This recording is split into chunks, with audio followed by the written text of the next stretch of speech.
What about duck? Some of them like duck. I've had clients who like duck. Caviar. Oh, God, I don't know, actually. My only protein source for peaking is champagne.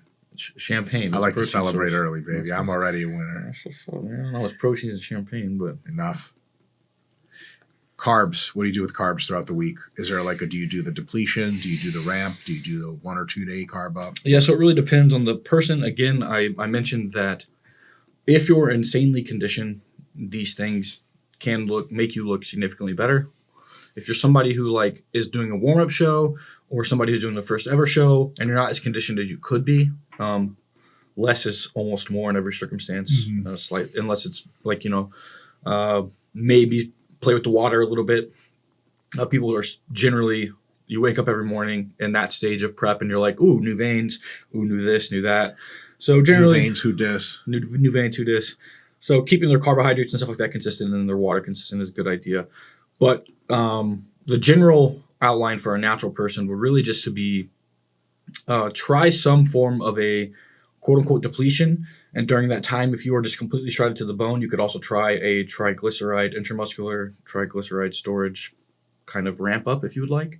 So a lot of coaches are starting to do that as well. And there's a really good peaking paper by Dr. Scott Stevenson. I believe Schoenfeld and Alan Aragon wrote the foreword on that. And then there were Chris Barakat was on it, a bunch of other guys that we all know really well.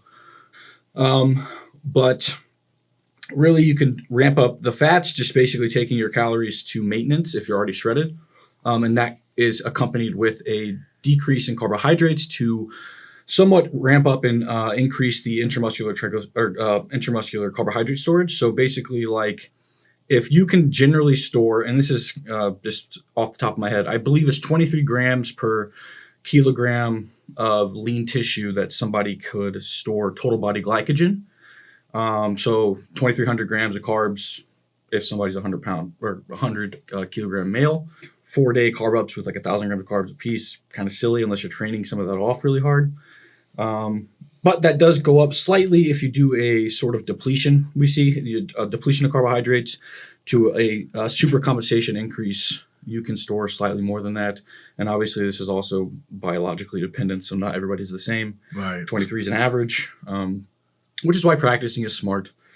So I generally tailor on the side of caution, and I'm a little on the smaller end of it. So if you could also break it down this way, 10 to 15 grams per kilogram for the first day of carb up. Let's say you do 15 grams for the first day. You see how they're looking. You can then take that down a little bit. So I might do something like 13 and then 10. 2 day carb up. Right.